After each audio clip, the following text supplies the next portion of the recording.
Good evening, I'm Lisa Broom. This is the CBC Evening News. Immigration officers are being told not to be scared when doing their jobs, despite the ruling by the Caribbean Court of Justice in the Shanique Myrie case. Attorney General and Home Affairs Minister Adriel Brathwaite says officers seem to be intimidated since that ruling. He adds, however, that they have a duty to protect the island's borders. The Attorney General says, in turn, government has a responsibility to ensure immigration officers can work fearlessly. Mr. Brathwaite says these officers have the right to interrogate visitors where they deem necessary. He was leading off debate on the Immigration Amendment Bill 2015 in Parliament this morning. They should not and cannot execute their responsibilities looking over their shoulders, worrying about whether or not Barbados will be sued. And therefore, CARICOM has offered some guidance in terms of this issue of this automatic 6 month entry into Barbados. The Solicitor General's Chambers has offered some guidance. I know we've had discussions with the Ministry of Foreign Affairs, but I want to make this point because I am clear about this, notwithstanding what is said in the judgment, that no one in Trinidad can determine what are our national security considerations. No one in Trinidad. Mr. Brathwaite says the Immigration Department processed more than 800 citizenship applications last year, but it's continuing to have a challenge with marriages of convenience. Referred stories that in fact that it is a business, that there are people who charge for facilitating these type of marriages. Indeed, I am very well aware of one case of a gentleman who used to live up by us in Citrus and who actually came to me and said, Mr. Brathwaite, this lady owes me $1,500. He has not paid me the money that is due to me because he was convinced that he should marry this young lady, and in fact looked forward to receiving all of his money and never did. And he wanted to go to the Immigration Department. I'm not sure if he ever did. He's now deceased. So we do have that as a challenge. Commerce Minister Donville Innes says government has been seeing the benefits since the introduction of the special entry permit for high net worth individuals. The permit, which was introduced almost 2 years ago, makes it easier for wealthy individuals who have homes here and want to invest in Barbados to be facilitated. He says government decided not to go the route of an economic citizenship program or put passports for sale as other countries have done to their detriment. We have opted to say, let us make it a little bit easier for those high net worth individuals who opt to come here either to invest or to have second homes in Barbados. We're not in the business of selling passports. So we have clearly established a policy. We've also established procedures to be followed and attach the necessary fee to process and fee payable for attaining what you seek to attain here. Mr. Innes also raised concern that 10 years after being the first country to sign on to the Caribbean Court of Justice, Barbados still does not have a judge sitting on the final appellate court. There are those who sit in lofty positions in this country who I can hear this morning saying that should not be an issue. That CCJ is there for everybody. We should not make nationality an issue.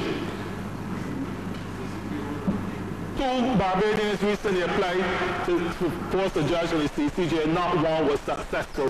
Another Trinidadian got through. Mr. Speaker, I feel very, very passionate about this issue. Finance Minister Chris Sinclair has pledged government's commitment to ensure CLICO policyholders are dealt with fairly.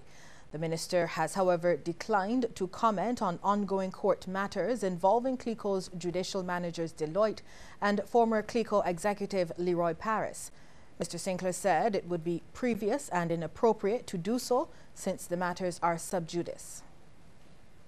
What I can say is that the government of Barbados remains committed to ensuring that policyholders and investors of CLICO are made as whole as is humanly possible in the circumstances.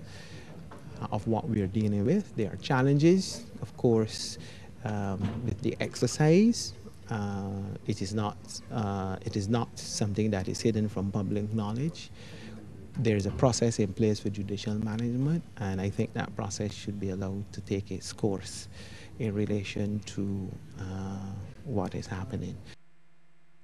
Mr. Sinclair reminded that government's position has been consistent on the issues affecting policyholders.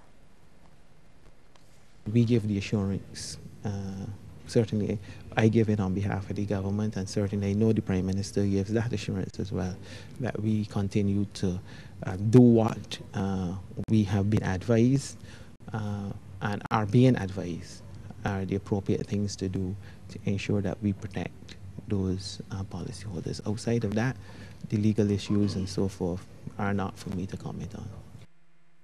After the break, we'll hear about opportunities for investment in the poultry industry.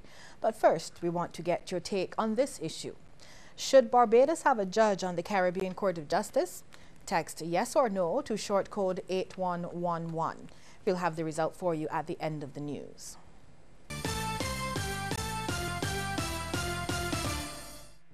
This house was first purchased by the Robinsons, who then sold it to Indra Ford in 2007.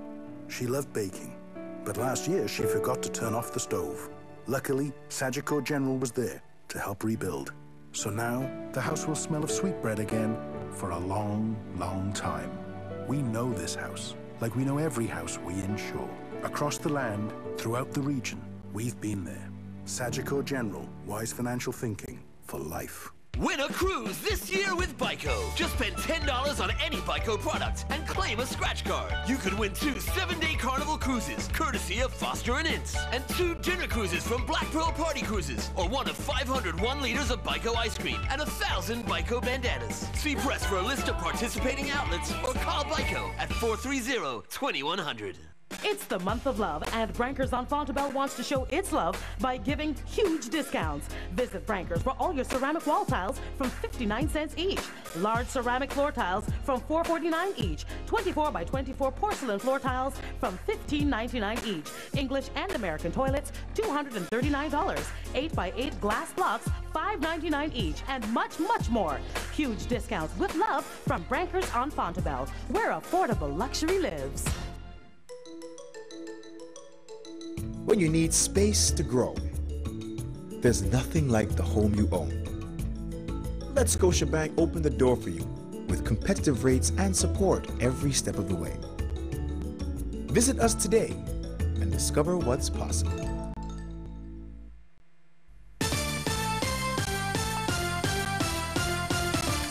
Chief Executive Officer of the Barbados Agricultural Society, James Paul, believes the recent egg shortage presents opportunities for investment in the local poultry and egg industry. He believes if this occurs, it could encourage more young people to get involved in poultry farming. Mr. Paul dismissed the idea of importing eggs, noting that this is not the time for imports, but rather to strengthen the industry to meet local demand. He says the BAS will also be pushing to have a breeder farm restarted on the island. We don't have a breeder farm in this country, right? If we had a breeder farm, and that is something I think that we need to go to.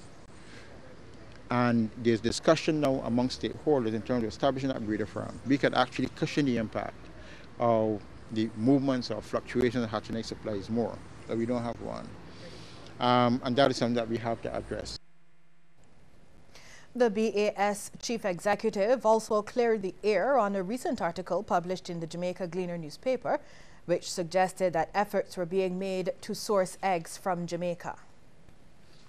In the case of Jamaica, I just made a call to supplier, and I would say I made a call to supplier in Jamaica to find out what the situation was, whether or not they can supply, bearing in mind.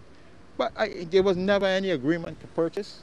There was never any quotation asked, anything like that. I think the report in the Gleaner was presumptuous at best, okay? Because the fact of the matter is that there was no agreement to purchase any eggs in Jamaica. Well, funds collected from students of the Vauxhall Primary School for a food drive have already been put to use. Last week, they were asked to place a minimum of $2 on an HIV symbol drawn on the school's ground. The $400 collected was used to purchase supplies for the AIDS Foundation.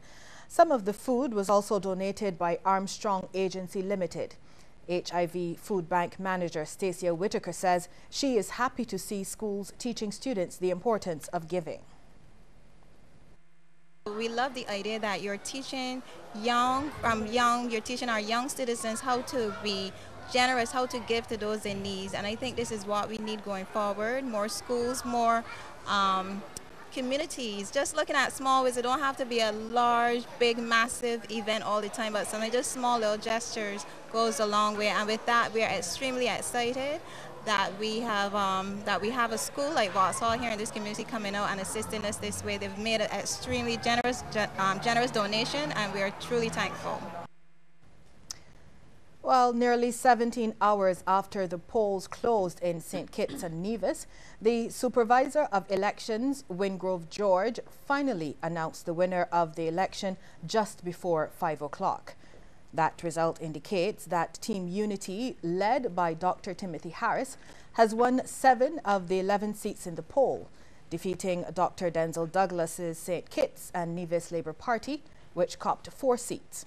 Now, joining us live to discuss the political developments in the Twin Island Federation is CBC's resident political analyst, Maureen Holder. Maureen, thanks for joining us tonight. You're welcome, Lisa. And earlier you spoke to Dr. Harris. You spoke to him earlier today. Tell us, what that conversation was about. Well, generally speaking, Dr. Harris, before the official results had come out, he had acknowledged that they had at least 6 seats by then.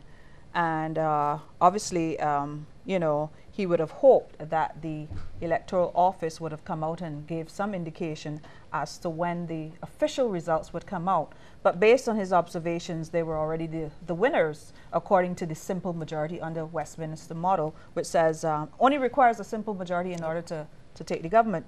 But there were some delays which delayed the commissioner, the supervisor, I should say, of elections from coming out and speaking to the issue, providing the official results. That was a bit unfortunate, I thought. But nonetheless, we are aware that the Team Unity Party, as was believed by Dr. Harris himself, came out victorious. What are some of the implications for a delay like that? We heard like 17 hours had passed before the results were given. Apart from casting a shadow on the expectation of the new government, it speaks to a certain degree of unprofessionalism, as well as it undermines the democratic process where, again, I want to repeat, it requires a simple majority. As long as there's a simple majority, there's no reason why the official results cannot come out. But of course, if the elections are too close, if there are other discrepancies relating to the counting and so on, you can have people challenging the process from that perspective. But it was delayed inordinately, which tells me that there was some degree of obstructionism as it relates to the outcome, which is kind of like signaling the kind of regime, undemocratic behavior that we've seen happening under the former administration. So, but you can't for sure say what was the reason, because up to this point in time, apart from the electoral supervisor saying he wanted to be absolutely sure before he came out and gave the official results, we're unclear as to what would have caused the delays.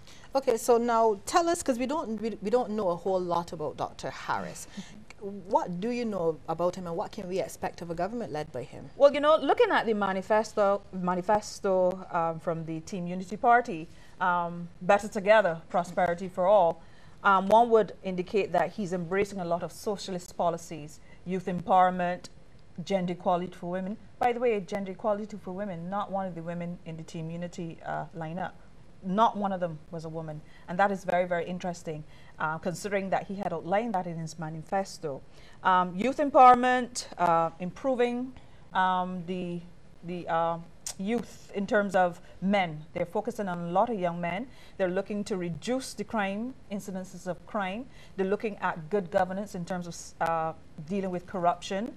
They're going to look at the issue, in speaking with Dr. Harris today, the whole issue with Canada and the contention that that citizen by investment passport issue has created in terms of unscrupulous people being able to get a passport and then migrate to Canada. Canada has issued visas on petitions and divisions coming up there. So he's going to revisit that to have that reverse, as well as look at that citizen by investment policy. So he has a number of, when you look at his manifestos, they were not grandiose. They were not overly embellished. Simple bread and butter issues that need to be That's dealt right. with. A lot of socialist policies. And I think if he steers the course, he'll probably do well in terms of fulfilling most of those promises. Now, in the aftermath, Dr. Denzel Douglas, the outgoing Prime Minister, came out and he wished the newly elected government well.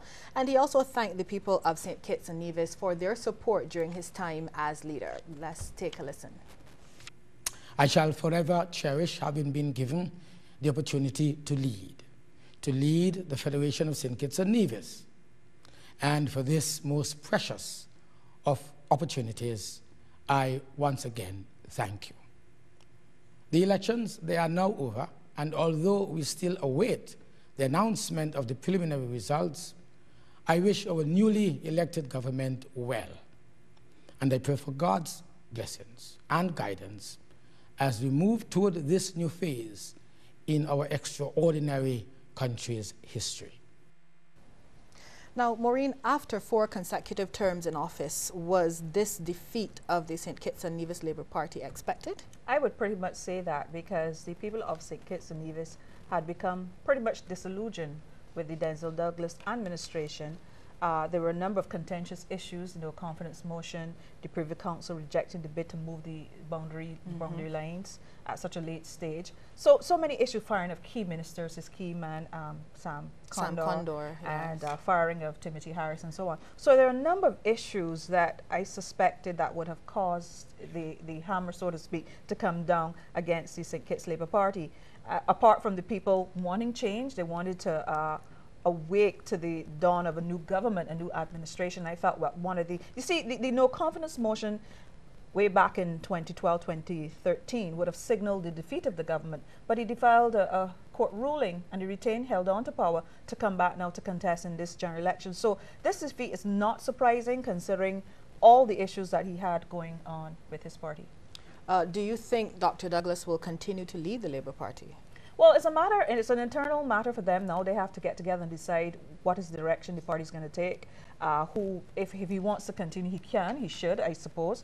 But they will have to decide that, and we wouldn't know that until maybe another 2 days or so who would continue to lead in the party.